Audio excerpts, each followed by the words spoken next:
Hey guys, स्वागत है आपका मेरे इस यूट्यूब चैनल पे। और आज हम बात करने वाले हैं वर्ष 2006 में बनी एक हॉलीवुड मूवी डेजा वू की। मूवी की शुरुआत होती है और हमें बहुत सारे नेवी ऑफिसर्स और उनके फैमिली मेंबर्स को दिखाया जाता है जो एक बड़े से जहाज पर बैठकर रवाना होने वाले थे। उस जहाज पर बच्चे, बूढ़े और हर उम्र के लोग सवार थे। अब जैसे ही जहाज खुलता है, थोड़ी दूर आगे जाने के बाद उसमें एक बहुत बड़ा धमाका होता है जिससे जहाज पर सवार 95% लोग मारे जाते हैं। अब इस घटना की जांच के लिए एजेंट डग नामक ATF ऑफिसर वहां आता है। जांच करने पर डग को पता चलता है कि यहाँ जो धमाका हुआ था वो किसी ने जानबूझकर किया था और अब डग को उसे ढूंढना है जिसने इतने बड़े हादसे को अंजाम दिया था। डग अपना इन्वेस्टिगेशन कर ही रहा था कि तभी वहाँ पर FBI ऑफिसर पॉल आता है और डग से कहता है कि तुम्हारा साथी ऑफिसर लैरी कहाँ है, उसे अभी यहाँ होना चाहिए था। इस पर डग कहता है कि वो अपनी छुट्टियों पर है। मैंने उससे कांटेक्ट करने की कोशिश की थी लेकिन उसने मेरा कॉल नहीं उठाया। अब डग अपना इन्वेस्टिगेशन खत्म करके FBI ऑफिसर्स के पास जाता है और उनसे कहता है कि यहाँ पर जो धमाका हुआ था वो जानबूझकर किया गया था। डग के इन्वेस्टिगेशन करने के तरीके को देखकर सारे FBI ऑफिसर्स काफ़ी इम्प्रेस हो जाते हैं। अब डग अपने ऑफिस आ जाता है और उस घटना वाली जगह के ऊपर स्थित ब्रिज पर लगे CCTV फुटेज को देखने लगता है।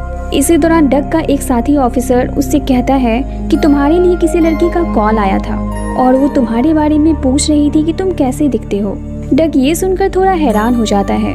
इसी दौरान डग की नज़र CCTV फुटेज में एक आदमी पर पड़ती है जो धमाके के वक्त उस ब्रिज पर खड़ा था। डग को उस आदमी पर शक हो जाता है लेकिन उस आदमी का चेहरा क्लियर नहीं दिखता। अब कुछ देर बाद डग के पास उसके डॉक्टर फ्रेंड का कॉल आता है। वो कहता है कि हमें एक लड़की की डेड बॉडी मिली है लेकिन आश्चर्य की बात यह है कि इस लड़की की मौत ब्लास्ट से पहले ही जलकर हो चुकी थी। ये सुनते ही डग को थोड़ा आश्चर्य होता है और वो जल्दी से अपने डॉक्टर फ्रेंड के पास जाता है। वहाँ जाने के बाद डग को पता चलता है कि उस लड़की का नाम क्लेयर है और धमाके से पहले ही किसी ने उस लड़की को पूरी तरह से जलाकर उस जगह पर फेंक दिया था जहाँ ब्लास्ट होने वाला था। इससे डग को समझ आ जाता है कि वो इस लड़की के द्वारा उस आदमी तक पहुंच सकता है जिसने इतने बड़े ब्लास्ट को अंजाम दिया है। अब डग क्लेयर के डैड के पास जाता है। क्लेयर के डैड डग से कहते हैं कि क्लेयर अपनी कार बेचने वाली थी पर अभी उसकी गाड़ी घर पर नहीं है और कल रात उसने कहा था कि वो किसी के साथ डेट पर जाने वाली है। अब डग क्लेयर के डैड से उसके घर की चाबी लेकर उसके घर जाता है। डग देखता है कि घर में बहुत सारे खून के निशान हैं। वहीं डस्टबिन में खून से सने बहुत सारे बैंडेज पड़े हुए थे। इससे डग को पता चलता है कि इस घर में कोई बहुत जख्मी था। वहीं फ्रिज पर एक मैसेज लिखा होता है, यू कैन सेव हर। अब डग क्लेयर के फोन का वॉइस मैसेज चेक करता है जिस पर बहुत सारे वॉइस मैसेज होते हैं लेकिन एक वॉइस मैसेज सुनकर डग चौंक जाता है क्योंकि वो वॉइस मैसेज डग का होता है। तभी डग को याद आता है कि ऑफिस में जिस लड़की ने उसके बारे में कॉल करके पूछा था वो क्लेयर ही थी। डग को अब कुछ भी समझ नहीं आता है कि आखिर मरने से पहले क्लेयर ने उसे कॉल क्यों किया था। अब डग FBI ऑफिसर्स के पास जाता है और उन्हें इस केस का अपडेट देता है। इसी दौरान डग को पता चलता है कि उसका दोस्त ऑफिसर लैरी, जिसके बारे में वो सोच रहा था कि वो छुट्टियों पर गया है, वो भी उसी बॉम्ब धमाके में मारा गया है। ये पता चलते ही डग काफी अपसेट हो जाता है क्योंकि लैरी डग का बहुत अच्छा दोस्त था। एजेंट पॉल सहित सारे FBI ऑफिसर्स डग की इन्वेस्टिगेशन करने के तरीके से काफी इम्प्रेस थे। इसलिए एजेंट पॉल डग से कहता है कि हम तुम्हें अपनी इन्वेस्टिगेशन टीम में शामिल करना चाहते हैं। डग इसके लिए मान जाता है क्योंकि उसे भी अपने दोस्त की मौत का बदला लेना था। अब ऑफिसर पॉल डग को अपनी एक सीक्रेट ऑफिस ले जाता है जहां पर डग को बताया जाता है कि हमने एक डिजिटल प्रोग्राम क्रिएट किया है जिसके द्वारा हम किसी भी जगह को हर एंगल से देख सकते हैं और इसके लिए डेटा हम सैटेलाइट से लेते हैं। इस प्रोग्राम का नाम है स्नो वाइट। डग इस प्रोग्राम को देखकर काफी हैरान हो जाता है और सोचने लगता है कि इस तरह का कोई प्रोग्राम FBI के पास था और इसके बारे में उसे पता नहीं चला। अब डग सबसे कहता है कि हम घटना के 4 दिन पहले की फुटेज क्यों देख रहे हैं, हमें तो धमाके वाले दिन की फुटेज देखनी चाहिए। इस पर डग को बताया जाता है कि इस प्रोग्राम की बस यही कमी है कि हम आज से 4 दिन पहले घटी घटना के फुटेज से ही देखना शुरू कर सकते हैं। इसे ना तो आगे किया जा सकता है और ना ही पीछे। पॉल डग से कहता है कि हमें बस एक चांस मिलेगा किसी भी फुटेज को देखने का, इसलिए अब तुम हमें बताओ कि हमें कहाँ देखना है। ये सुनते ही डग कहता है कि हमें क्लेयर के घर को देखना चाहिए क्योंकि मुझे लगता है कि जिस आदमी ने क्लेयर को मारा है वही बॉम्बर है। अब ये लोग क्लेयर के घर का फुटेज देखने लगते हैं जो कि काफी रियल लग रहा था। इसी दौरान डग को उसके साथी ऑफिसर का कॉल आता है जो क्लेयर के घर में छानबीन कर रहा था। वो डग से कहता है कि तुम क्राइम सीन को इन्वेस्टिगेट करना भूल गए हो क्या। डग चौंकते हुए पूछता है, तुम्हारे कहने का मतलब क्या है। इस पर वो ऑफिसर डग से कहता है कि यहाँ का बहुत सारा एरिया तुम्हारे फिंगरप्रिंट से भरा हुआ है। ये सुनते ही डग काफी चौंक जाता है, क्योंकि उसने इन्वेस्टिगेशन के दौरान क्लेयर के घर का कोई भी सामान टच नहीं किया था। डग को इस टेक्नोलॉजी पर शक था, इसलिए वो अपने साथी ऑफिसर से कहता है कि क्या तुम्हें क्लेयर के घर में तुम लोगों के अलावा कोई और दिख रहा है। इस पर वो ऑफिसर कहता है कि यहाँ सिर्फ हम हैं और कोई नहीं। अब कुछ देर बाद डग देखता है कि क्लेयर किसी से अपनी गाड़ी बेचने की बात कर रही है। दरअसल ये वही बॉम्बर था जिसने शिप को ब्लास्ट किया था, और वो क्लेयर के ही गाड़ी से बॉम्ब को शिप तक ले जाने वाला था ताकि वो पकड़ा ना जाए। अब अगले दिन कुछ सोचने के बाद डग एक लेजर लाइट उन फुटेज पर डालता है, और डग ये देखकर हैरान हो जाता है कि क्लेयर ने उन लेजर लाइट को नोटिस किया। अब डग को ये समझ आ जाता है कि ये वीडियोस सैटेलाइट के थ्रू नहीं चलाई जा रही है, बल्कि यहाँ बात कुछ और है। और अब डग सबसे कहता है कि मुझे सच्चाई जाननी है कि आखिर यहाँ क्या हो रहा है। जहाँ तक मुझे पता है कि ये कोई इलेक्ट्रॉनिक थर्मल इमेजिंग नहीं है। दरअसल आप लोगों ने पास्ट को देखने का तरीका ढूंढ लिया है। अब इन लोगों के पास डग से कोई भी बात छुपाने का रास्ता नहीं बचा था, इसलिए अब ये कहते हैं कि हमने पास्ट को देखने का एक टाइम विंडो बनाया है, जिससे हम पास्ट में घटी घटनाओं को हर एंगल से देख सकते हैं। ये सुनते ही डग कहता है कि अगर ऐसी बात है तो फिर हम पास्ट को बदल भी सकते हैं। इस पर अलेक्जेंडर, जो इस मिशन का एक मेंबर था, वो कहता है कि ऐसा नहीं हो सकता। हमने इस सब्जेक्ट पर बहुत सारे टेस्ट किए हैं और हमें पता चला है कि इस टाइम विंडो में जाने के बाद इंसान के सारे ऑर्गन्स फेल हो जाते हैं और वो मारा जाता है, इसलिए ये इम्पॉसिबल है। डग कहता है कि अगर ऐसी बात है तो हम पास्ट में रेडियो वेव्स या कोई नोट्स भेज सकते हैं ताकि इस घटना से किसी को सचेत किया जा सके। इस पर पॉल कहता है कि हम रेडियो वेव्स तो नहीं भेज सकते, लेकिन कोई नोट भेजा जा सकता है। अब उस बॉम्बर की डिटेल के साथ एक नोट लिखा जाता है और उसे पास्ट में एजेंट डग के पास ही भेजा जाता है। लेकिन जब तक डग के पास वो नोट पहुंचता है, डग अपने ऑफिस से निकल चुका था और वो लेटर डग का दोस्त ऑफिसर लैडी ले लेता है। और वो नोट पढ़ते ही लैडी तुरंत बॉम्बर को पकड़ने के लिए अपनी कार से निकल जाता है।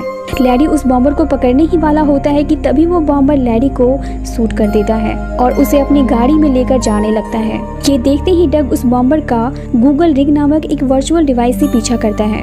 पीछा करते हुए वो उस बॉम्बर के घर तक पहुंच जाता है। तभी ये लोग देखते हैं कि वो बॉम्बर ऑफिसर लैडी को जलाकर मार डालता है, लेकिन सब कुछ देखते हुए भी ये लोग कुछ नहीं कर सकते थे। पर अब इन लोगों के पास उस बॉम्बर के घर का एड्रेस होता है और कुछ ही देर बाद उस बॉम्बर को पुलिस अरेस्ट कर लेती है। डग उससे पूछता है कि तुमने इतनी बड़ी घटना को अंजाम क्यों दिया। इस पर वो बॉम्बर कहता है कि मैंने लगातार गवर्नमेंट जॉब के लिए अप्लाई किया। मैं नेवी, आर्मी जैसे फील्ड में जाना चाहता था, लेकिन हर इंटरव्यू के दौरान मुझसे कहा जाता था कि मैं साइकोलॉजिकली अनस्टेबल हूँ, इसलिए मैं यूएस गवर्नमेंट से बदला लेना चाहता था। वो ये भी बताता है कि उसने क्लेयर को कितनी बेरहमी से मारा था।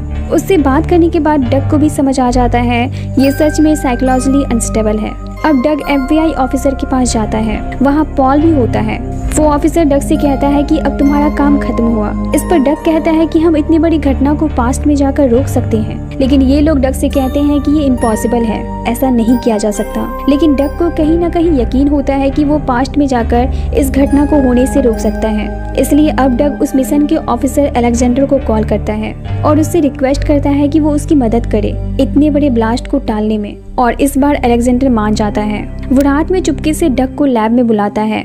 अलेक्जेंडर डग से कहता है कि इस प्रोसेस में तुम्हारी जान भी जा सकती है। इस पर डग कहता है कि तुम मुझे किसी हॉस्पिटल में भेजना ताकि मुझे कुछ भी हो तो डॉक्टर्स मुझे बचा ले। अब अलेक्जेंडर डग को आज से 4 दिन पहले यानी कि धमाके के पहले पास्ट में भेजता है। प्लानिंग के हिसाब से डग एक हॉस्पिटल में जाता है जहां डॉक्टर्स उसे बचा लेते हैं। अब डग जल्दी से किसी तरह हॉस्पिटल से बाहर निकलता है और सीधा उस बॉम्बर के घर पर जाता है। डग देखता है कि उस बॉम्बर ने क्लेयर को बंदी बनाकर रखा हुआ है। अब इससे पहले कि वो बॉम्बर क्लेयर को मारता, डग क्लेयर को किसी तरह बचा लेता है, लेकिन इसी दौरान वो बॉम्बर वहाँ से भाग जाता है। जब उस बॉम्बर ने क्लेयर को किडनैप किया था तो उसने उसकी आंख पर पट्टी बांध दी थी, इसलिए क्लेयर ने उस बॉम्बर का चेहरा नहीं देखा था। इसी कारण से जब क्लेयर डग को अपने सामने देखती है तो उसे लगता है कि डग ने ही उसे किडनैप किया था, पर डग उसे समझाने की कोशिश करता है कि वो किडनैपर नहीं है। अब डग को जल्दी से शिप पर जाना था, लेकिन प्रॉब्लम ये थी कि डग को गोली लगी थी, इसलिए वो शिप तक जाने से पहले क्लेयर के साथ उसके घर पर जाता है। क्लेयर के घर पर जाते ही डग की नजर उसके फ्रिज पर पड़ती है और वो फ्रिज पर लिखता है यू कैन सेव हर, इसके बाद वो खुद को क्लीन करने लगता है, लेकिन तभी पीछे से क्लेयर अपना गन लेकर उसके ऊपर तान देती है और कहती है कि तुमने ही मुझे किडनैप किया था और अब तुम मुझे बेवकूफ बना रहे हो, मैं अभी पुलिस को कॉल करती हूँ। ये सुनते ही डग कहता है कि इसकी जरूरत नहीं है, मैं खुद एक पुलिस ऑफिसर हूँ। क्लेयर को उसकी बातों पर विश्वास नहीं होता। इस पर डग उससे कहता है कि तुम चाहो तो मेरे बारे में पता कर सकती हो। ये सुनते ही क्लेयर जल्दी से डग के ऑफिस में कॉल करती है, जिसके बाद उसे पता चल जाता है कि डग सच में एक ATF ऑफिसर है। क्लेयर डग से पूछती है कि तुम्हें इस धमाके के बारे में और मेरे बारे में इतना कुछ कैसे पता है। डग कहता है कि अगर तुम्हें इसका जवाब चाहिए तो मैं ये कहूँगा कि गवर्नमेंट के पास एक ऐसी डिवाइस है जिसके द्वारा हम जान सकते हैं कि आने वाले वक्त में क्या होगा। अब ये दोनों बात कर ही रहे थे कि तभी अचानक डग की नजर उसके खून से सने बैंडेज पर जाती है और उसे याद आता है कि जब वो क्लेयर के घर पर इन्वेस्टिगेट करने गया था तो उसने इसी तरह के बैंडेज उसके घर पर देखे थे और फ्रिज पर लिखा हुआ था यू कैन सेव हर, जो कि कुछ देर पहले डग ने ही क्लेयर के फ्रिज पर लिखा था।